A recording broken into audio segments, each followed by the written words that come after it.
Welcome एक नाज़रीन bulletin की शुरुआत में अवां खे ख़बर ॾियूं सॼे मुल्क में जश्न ईद मिलादुन्नबी जो ॾियारो मज़हबी जोश ऐं अक़ीदत सां मल्हायो पियो वञे। मिलादुन्नबी जे सिलसिले में मुख़्तलिफ़ शहरनि मां जुलूस कढिया पिया वञनि। इस्लामाबाद में 31 ऐं चइनी सूबनि में 21 तोपुनि जी सलामी सां ॾींहं जी शुरूआति कई वई। अवां खे ॿुधाईंदा हलूं त सिंध जे मुख़्तलिफ़ शहरनि कराची, हैदराबाद, ठठो, बदीन, नवाबशाह, सकरन, काज़ी अहमद, नौशर अफरोज़, लाड़काणो, मीरपुर ख़ास, उमरकोट, टंडो अलायार, टंडो मोहम्मद खान, सांगड़, खैरपुर, सखर, मीरपुर ख़ास, जैकबाबाद में रैलियूं कढी पई वञनि जॾहिं त सिक्योरिटी जा इंतज़ाम सख़्तु कया विया आहिनि। जश्न ईद मिलादुन्नबी जे मौक़े ते मुख़्तलिफ़ शहरनि में मोटरसाइकिल जी बैल सवारी ते पाबंदी लागू कई वई आहे। ख़बर अवां ताईं पहुचायूं पिया। सॼे मुल्क में जश्न ईद मिलादुन्नबी सल्लल्लाहु अलैहि वसल्लम जो ॾियारो मज़हबी जोश ऐं अक़ीदत सां मल्हायो पियो वञे। मिलादुन्नबी जे सिलसिले में मुख़्तलिफ़ शहरनि मां जुलूस कढिया पिया वञनि। इस्लामाबाद में 31 ऐं चइनी सूबनि में 21 तोपुनि जी सलामी सां ॾींहं जी शुरूआति कई वई आहे। अवां खे ॿुधाईंदा हलूं सिंध जे मुख़्तलिफ़ शहरनि कराची, हैदराबाद, ठठो, बदीन, नवाबशाह, सकरन, काज़ी अहमद, नौशर अफरोज़, लाड़काणो, मीरपुर ख़ास, उमरकोट, टंडो अलायार, टंडो मोहम्मद खान, सांगड़, खैरपुर, सखर, मीरपुर ख़ास, जैकबाबाद में रैलियूं कढी पियूं वञनि।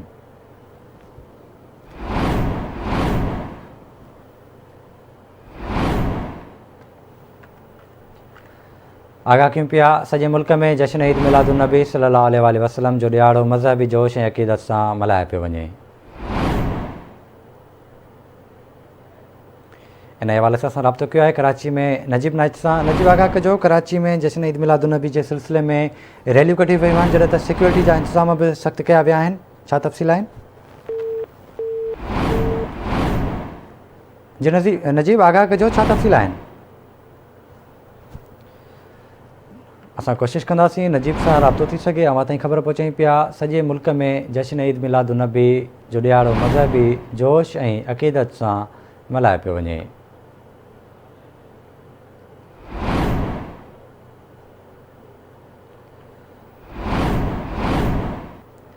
इन जा तफ़सील वठंदासीं कराची मां नजीब नाइज खां। नजीब, आगाह कजो, कराची में जश्न ईद मिलादुन्नबी जे सिलसिले में रैलियूं कढी वेंदियूं जॾहिं त सिक्योरिटी जा इंतज़ाम बि सख़्तु कया विया आहिनि, छा तफ़सील आहिनि? जी बिल्कुलु, जश्न ईद मिलादुन्नबी जे सिलसिले में काल खां जेको आहे मुख़्तलिफ़ जुलूस ऐं मुख़्तलिफ़ जेके मिड़ाका आहिनि शहर में जारी आहिनि। अॼु हिकिड़ो वॾो जुलूस जेको आहे कराची जे मेमण मस्जिद खां जेको आहे निकिरंदो कुझु देरि बाद। उनखां अलावा निस्तर पार्क वटां बि हिकिड़ो वॾो जुलूस जेको आहे कुझु देरि बाद निकिरंदो, जंहिंमें न सिर्फ़ु वॾा आलिम ऐं उनखां अलावा मुख़्तलिफ़ मज़हबी पार्टियुनि जा अॻवान ऐं वॾी तादाद में जेको आहे आम माण्हू शरीक थींदा ऐं इन हवाले सां सियासी अॻवान बि जेके आहिनि उहे बि शरीक थींदा ऐं इन्हनि जुलूसनि में मुख़्तलिफ़ इलाइक़नि में नंढा वॾा जुलूस जेके आहिनि उहे बि जेके आहिनि निकिरनि पिया जश्न ईद मिलादुन्नबी जे सिलसिले में।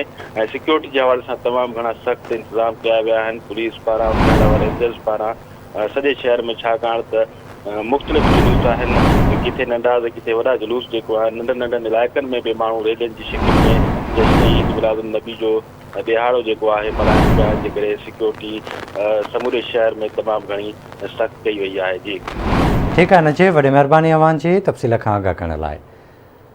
अवां खे आगाह कयूं पिया सॼे मुल्क में जश्न ईद मिलादुन्नबी सल्लल्लाहु अलैहि वसल्लम मज़हबी जोश ऐं अक़ीदत सां मल्हायो पियो वञे। मिलादुन्नबी जे सिलसिले में मुख़्तलिफ़ शहरनि मां जुलूस कढिया पिया वञनि। इस्लामाबाद में 31 ऐं चइनी सूबनि में 21 तोपुनि जी सलामी सां ॾींहं जी शुरूआति कई वई। अवां खे ॿुधाईंदा हलूं सिंध जे मुख़्तलिफ़ शहरनि कराची, हैदराबाद, ठठो, बदीन, नवाबशाह, सकरन, काज़ी अहमद, नौशर अफरोज़, लाड़काणे समेत मुख़्तलिफ़ शहरनि में रैलियूं कढी पियूं वञनि। जश्न ईद मिलादुन्नबी जे मौक़े ते मुख़्तलिफ़ शहरनि में मोटरसाइकिल जी बैल सवारी ते पाबंदी लागू कई वई आहे।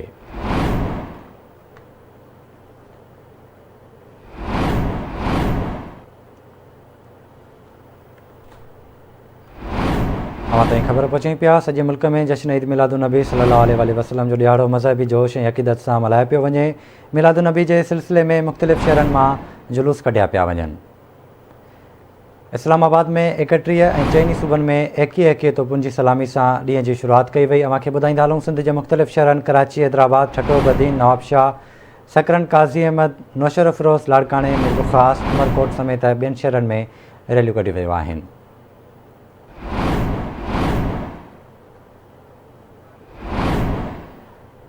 हैदराबाद में असां राब्तो कयो आहे सीनियर रिपोर्टर इरफान बुगियो सां। इरफान, आगाह कजो, हैदराबाद में बि जश्न ईद मिलादुन्नबी जे सिलसिले में रैलियूं कढी पियूं वञनि, जॾहिं त सिक्योरिटी जा इंतज़ाम बि सख़्तु कया विया आहिनि। जी बिल्कुलु, सॼी दुनिया वांगुरु हैदराबाद में बि सरवरे कोनेन हज़रत मोहम्मद मुस्तफ़ा सल्लल्लाहु अलैहि वसल्लम जी जश्न विलादत जे सिलसिले में सॼे शहर में रैलियुनि जो सिलसिलो जारी आहे। सॼे शहर खे सिंगारे वियो आहे। सुबुह सवेर खां ई शहर जे मुख़्तलिफ़ इलाइक़नि में मां रैलियूं कढियूं वयूं, जॾहिं त सॼे शहर जे मुख़्तलिफ़ इलाइक़नि में माण्हुनि तरफ़ां पंहिंजनि घरनि अंदरि मिलाद मुनक़िद करण जो सिलसिलो पिणु जारी आहे। ॿिए पासे इंतिज़ामिया तरफ़ां जश्न ईद मिलादुन्नबी जे मौक़े ते सिक्योरिटी जा इंतज़ाम सख़्तु कया विया आहिनि। सवनि जे अंग में पुलिस ऐं रेंजर्स एहलकार शहर जे मुख़्तलिफ़ हंधनि ते चौकस बीठल आहिनि, जॾहिं त रैलियुनि जी CCTV कैमराउनि वसीले मॉनिटरिंग कई पई वञे। सिक्योरिटी जा इंतिहाई सख़्तु इंतज़ाम कया विया आहिनि। शहर जे केतिरनि ई इलाइक़नि में मोबाइल सर्विस पिणु अञा ताईं मुअतल आहे। जी ठीकु आहे इरफान, वॾी महिरबानी अव्हां जी तफ़सील खां आगाह खणण लाइ। आगाह कयूं पिया सॼे मुल्क में जश्न ईद मिलादुन्नबी जे सिलसिले में रैलियूं कढी पई वञनि। अव्हां खे ॿुधाईंदा हलूं, मिलादुन्नबी जे सिलसिले में मुख़्तलिफ़ शहरनि में जुलूस कढिया पिया वञनि। इस्लामाबाद में 31 ऐं चइनी सूबनि में 21 तोपुनि जी सलामी सां ॾींहं जी शुरूआति कई वई आहे। सिंध जे मुख़्तलिफ़ शहरनि कराची, हैदराबाद, ठटो, बदीन, नवाबशाह, सकरन, काज़ी अहमद, नौशर फिरोज़, लाड़काणो, मीरपुर उमरकोट, टंडो अलायार, टंडो मोहम्मद खान, सांगड़, खैरपुर, सखर, मीरपुर जैकबाबाद में रैलियूं कढी पई वञनि, जॾहिं त सिक्योरिटी जा इंतज़ाम सख़्तु कया विया आहिनि। अव्हां खे ॿुधाईंदा हलूं, जश्न ईद मिलादुन्नबी जे मौक़े ते मुख़्तलिफ़ शहरनि में मोटरसाइकिल जी बैल सवारी ते पाबंदी लागू कई वई आहे।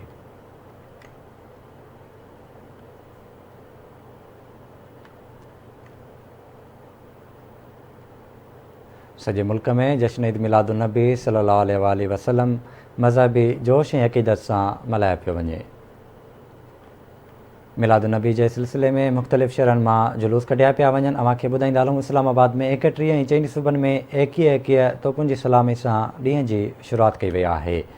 सिंध जे मुख़्तलिफ़ शहरनि कराची, हैदराबाद, ठटो, बदीन, नवाबशाह, सकरन, काज़ी अहमद, नौशर फिरोज़, लाड़काणो, मीरपुर उमरकोट, टंडो अलायार, टंडो मोहम्मद खान, सांगड़, खैरपुर, सखर, मीरपुर जैकबाबाद में रैलियूं कढी पई वञनि, जॾहिं त सिक्योरिटी जा इंतज़ाम बि सख़्तु कया विया आहिनि।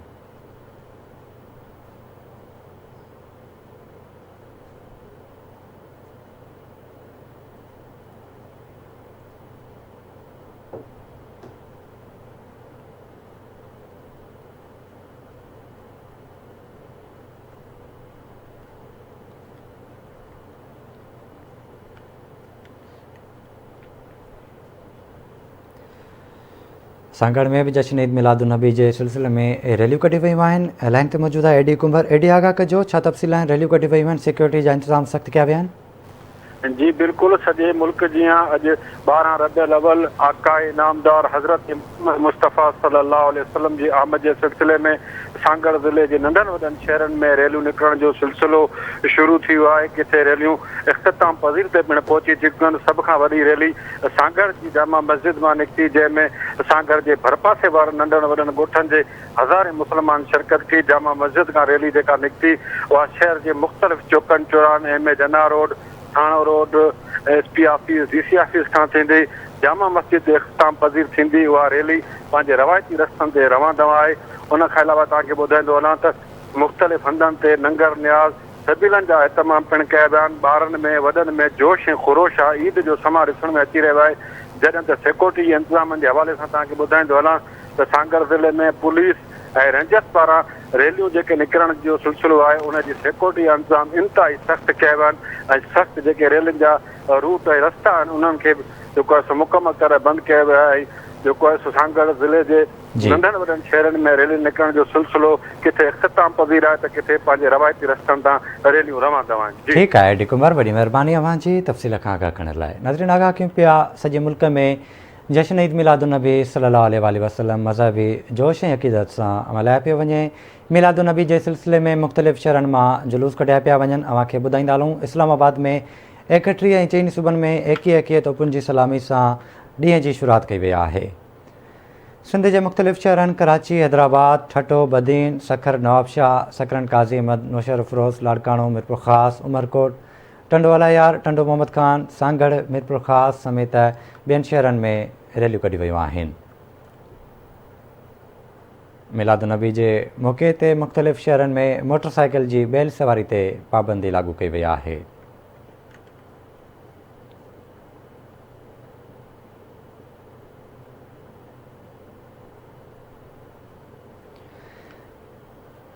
अव्हांखे आगाह कयूं पिया, सखर में बि जश्न ईद मिलादुन्नबी जे सिलसिले में रैलियूं कढी वयूं आहिनि। तफ़सील वठंदासीं सखर मां शाहिद चना खां। शाहिद, आगाह कजो, छा तफ़सील आहिनि? सखर में बि जश्न ईद मिलादुन्नबी जे सिलसिले में रैलियूं कढी वयूं आहिनि, जॾहिं त सिक्योरिटी जा इंतज़ाम सख़्तु कया विया आहिनि। बिल्कुलु, सखर में बि 12 रबीउ अव्वल जो ॾियारो अक़ीदत ऐं एतिराम सां हिन वक़्तु मल्हायो पियो वञे। मुख़्तलिफ़ इलाइक़नि खां रैलियूं ऐं जुलूस कढिया पिया वञनि ऐं उहे मुख़्तलिफ़ इलाइक़नि मां रैलियूं निकितियूं आहिनि, जेके घंटाघर ऐं शेखशी रोड वटि पहुतियूं आहिनि, जिते मुख्य जुलूस जी शिकिल अख़्तियार करे वरिती आहे। ऐं जॾहिं त मां तव्हांखे ॿुधायां त लबे मेराण जे मुक़ाम वटि सिंधू दरिया में ॿेड़ियुनि ते चढ़ी सैर करे आका जी आमद रसूलुल्लाह जा नारा पिणु हया विया आहिनि। हुते नाज़खानी जो बि इंतकाद कयो वियो आहे। इन हवाले सां सखर पुलिस 12 रबीउ अव्वल जे जश्न मिलादुन्नबी जे मौक़े ते सिक्योरिटी जा इंतज़ाम जेके इंतिहाई सख़्तु करे छॾिया आहिनि। ऐं रेलनि ऐं काफ़िलनि जी सिक्योरिटीअ लाइ 1650 पुलिस अहलकार मुक़ररु कया आहिनि।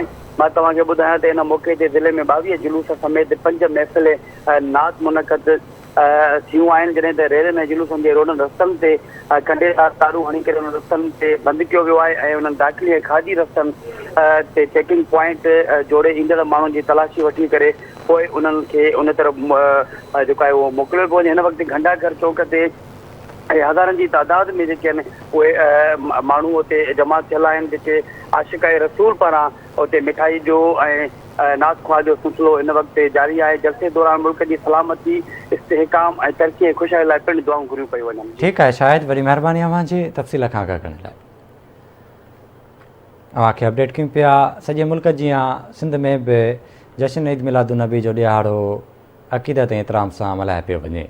मुख़्तलिफ़ शहरनि में जुलूस कढिया पिया वञनि। इस्लामाबाद में 31 ऐं चइनि सूबनि में 21 तोपुनि जी सलामी सां ॾींहं जी शुरूआति कई वई आहे। अव्हांखे ॿुधाईंदा हलूं, सिंध जे मुख़्तलिफ़ शहरनि कराची, हैदराबाद, ठटो, बदीन, नवाबशाह, सकरन, काज़ी अहमद, नौशहर अफरोज़, लाड़काणो, मीरपुर ख़ास, उमरकोट, टंडो अलायार, टंडो मोहम्मद ख़ान, सांगड़, खैरपुर, सखर, मीरपुर ख़ास, जैकबाबाद में रैलियूं कढी वयूं आहिनि, जॾहिं त सिक्योरिटी जा इंतज़ाम बि सख़्तु कया विया आहिनि। जश्न ईद मिलादुन्नबी जे मौक़े ते मुख़्तलिफ़ शहरनि में मोटरसाइकिल जी बैल सवारी ते पाबंदी लागू कई वई आहे।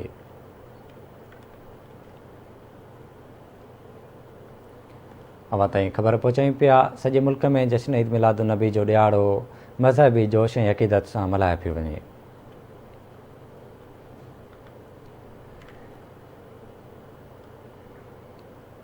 इस्लामाबाद में 31 ऐं चइनि सूबनि में 21 तोपुनि जी सलामी सां ॾींहं जी शुरूआति कई वई आहे।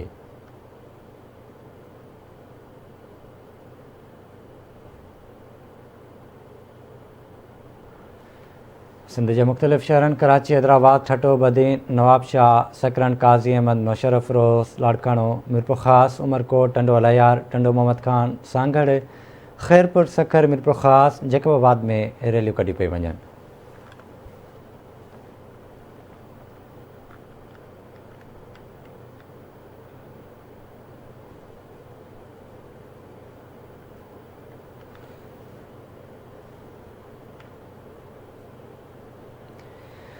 खैरपुर में भी जश्न ईद मिलादुन्नबी के सिलसिले में रैलियों कढी वही आहिनि। लाइन ते मौजूद है शकील जावरी। शकील, आगाह कजो, सिक्योरिटी जा कहिड़ा इंतज़ाम कया विया आहिनि?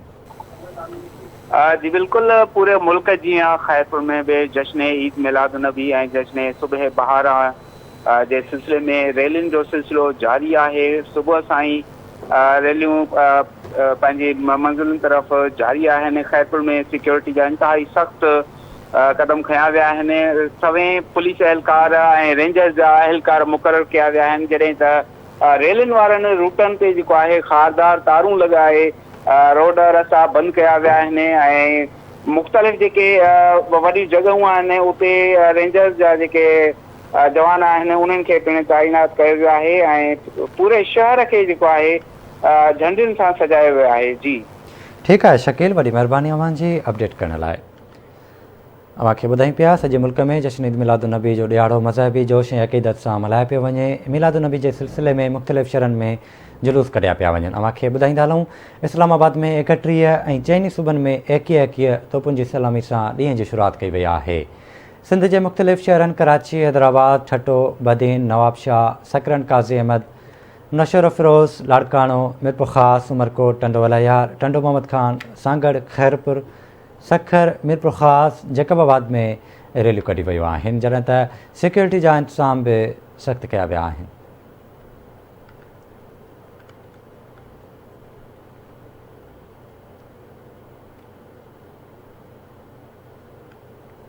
अव्हांखे आगाह कयूं पिया सॼे मुल्क में जश्न ईद मिलादुन्नबी जो ॾियारो मज़हबी जोश ऐं अक़ीदत सां मल्हायो पियो वञे। मुख़्तलिफ़ शहरनि में रैलियूं कढियूं वियूं आहिनि।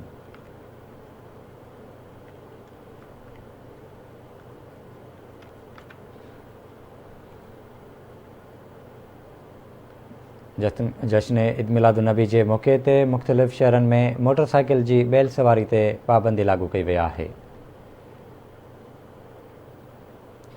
सॼे मुल्क में जश्न ईद मिलादुन्नबी जो ॾियारो मज़हबी जोश ऐं अक़ीदत सां मल्हायो पियो वञे। अव्हांखे आगाह कयूं पिया इस्लामाबाद में 31 ऐं चइनी सूबनि में 21 तोपुनि जी सलामी सां ॾींहं जी शुरूआति कई वई आहे। सिंध जे मुख़्तलिफ़ शहरनि कराची, हैदराबाद, ठट्टो, बदीन, नवाबशाह, सकरन, काज़ी अहमद, नौशर फिरोज़, लाड़काणो, मिरपुर ख़ास, उमरकोट, टंडो अलायार, टंडो मोहम्मद खान, सांगड़, खैरपुर, सखर, मिरपुर ख़ास, जैकबाबाद में रैलियूं कढियूं वियूं आहिनि।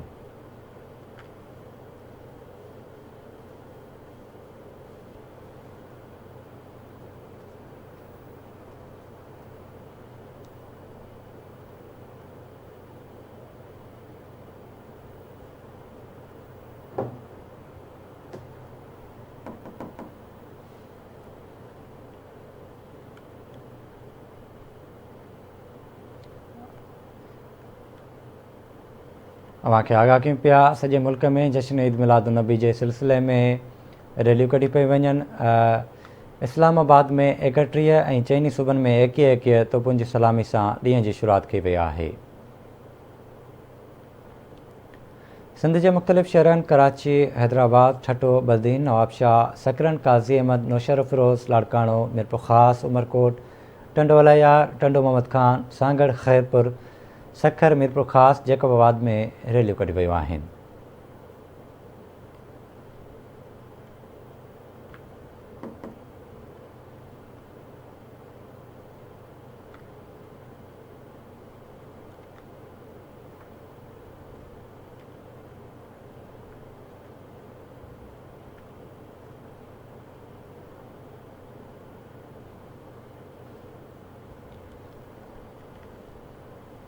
अव्हांखे आगाह कयूं पिया सॼे मुल्क में जश्न ईद मिलादुन्नबी सल्लल्लाहु अलैहि वसल्लम मज़हबी जोश ऐं अक़ीदत सां मल्हायो पियो वञे। मिलादुन्नबी जे सिलसिले में मुख़्तलिफ़ शहरनि मां जुलूस कढिया पिया वञनि। अव्हांखे ॿुधाईंदा हलूं इस्लामाबाद में 31 ऐं चइनी सूबनि में 21 तोपुनि जी सलामी सां ॾींहं जी शुरूआति कई वई आहे। सिंध जे मुख़्तलिफ़ शहरनि कराची, हैदराबाद, ठट्टो, बदीन, नवाबशाह, सकरन, काज़ी अहमद, नौशर फिरोज़, लाड़काणो, मिरपुर ख़ास, उमरकोट, टंडो अलायार, टंडो मोहम्मद खान, सांगड़, खैरपुर, सखर, मिरपुर ख़ास, जैकबाबाद में रैलियूं कढी पियूं वञनि।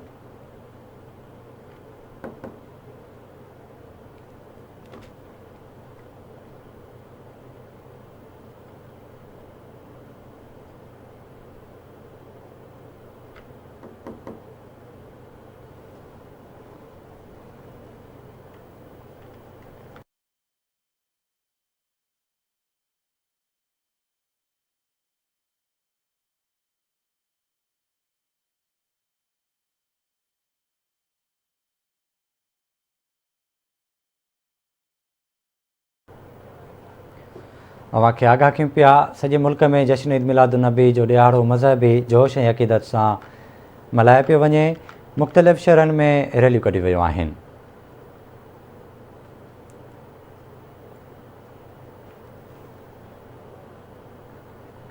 कंबर में भी जश्न ईद मिलादुन्नबी जे सिलसिले में रैलियूं कढी वियूं आहिनि। तफ़सील वठंदासीं कंबर मां हाकिम ख़ासि केली खां। हाकिम आगाह कजो, सिक्योरिटी जा कहिड़ा इंतज़ाम कया विया? जी, सॼे मुल्क जीअं कंबर में भी ईद मिलादुन्नबी जे सिलसिले में जेको आहे त मुख़्तलिफ़ शहरनि मां जेकी आहिनि त उहे रैलियुनि जो सिलसिलो जारी आहे ऐं मेन रैली जेकी आहे त उहा हुसैन आबाद मां साईं हज़रत हुसैन शाह जे अॻुवाणी में जेकी आहे उहा रैली कढी वई आहे, जेकी शहर जे मुख़्तलिफ़ चौकनि चौराहनि खां थींदी ऐं कपिड़ा बाज़ार में हिकु वॾे जलसे खे जेकी आहे त उते सैयद हुसैन शाह जेको आहे उहो ख़िताबु कंदो। सिक्योरिटी इंतज़ाम जेके आहिनि त उहे मुख़्तलिफ़ रैलियुनि जे अॻियां पोयां जेकी आहे उहा पुलिस जेकी आहे उहा बीठल आहे। जी ठीकु आहे हाकिम, वॾी महिरबानी अव्हां जी तफ़सील खां आगाह करण लाइ।